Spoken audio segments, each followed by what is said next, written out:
soir, je vais vous parler d'un projet qui s'appelle Afripedia. Nous sommes dans l'ère du numérique et généralement, les logos nous parlent. J'étais avec une petite fille de 8 ans la dernière fois, j'avais une clé dans la main. Elle a vu l'image de la clé et elle m'a donné le nom d'une institution, je ne vais pas citer de nom aujourd'hui. Et donc, je vous montre ce logo et je pense que vous savez tous ce que c'est.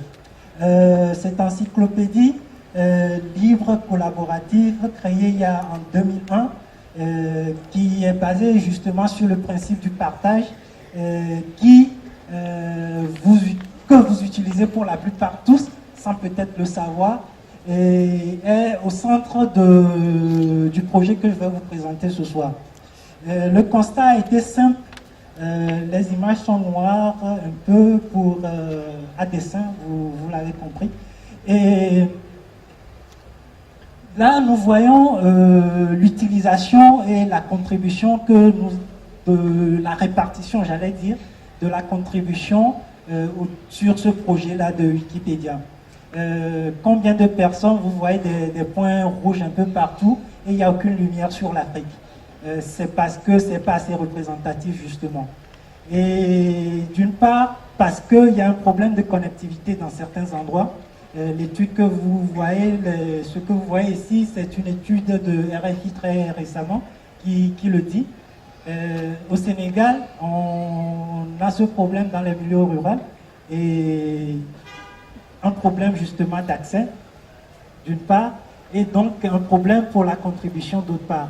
Et ensuite, le contenu francophone sur Internet, on en parle tous. Problème de contenu francophone sur Internet. Et ensuite, un problème de contenu francophone contextualisé sur Internet.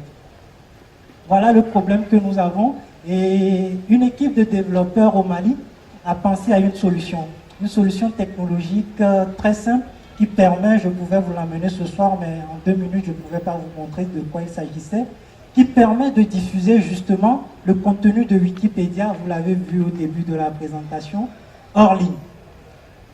C'est simple, cet équipement, une clé USB, un modem routeur ou simplement un point d'accès et une petite machine qui coûte $60 vous permet, quand vous déposez l'équipement n'importe où, là, de capter un signal Wi-Fi et d'avoir accès à Wikipédia.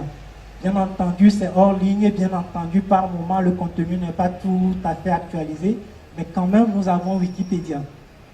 Ce premier accès à l'information, ce premier accès à un contenu de qualité rédigé de manière collaborative, on en reparlera, et ce premier accès permet déjà de voir tout le gap que nous avons à combler et surtout de se cultiver et de voir qu'on a besoin de contribuer, de parler de nous sur Internet. Donc ce projet a été à l'initiative de cette équipe de développement qui a développé justement un produit qui s'appelle Kiwix, qui marche sur l'équipement dont je parle. Et a pris contact donc avec l'association Wikimedia pour déployer le produit et 2 institutions, donc l'Institut français qui nous accueille aujourd'hui, mais l'Institut français de Paris, l'agence universitaire, et comme la plupart des innovateurs ici ont compris, il y a vraiment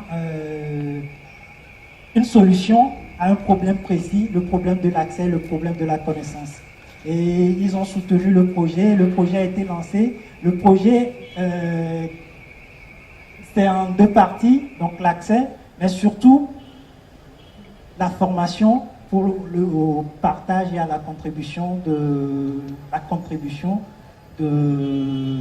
j'allais dire, nos contenus, les contenus propres africains et francophones sur Internet.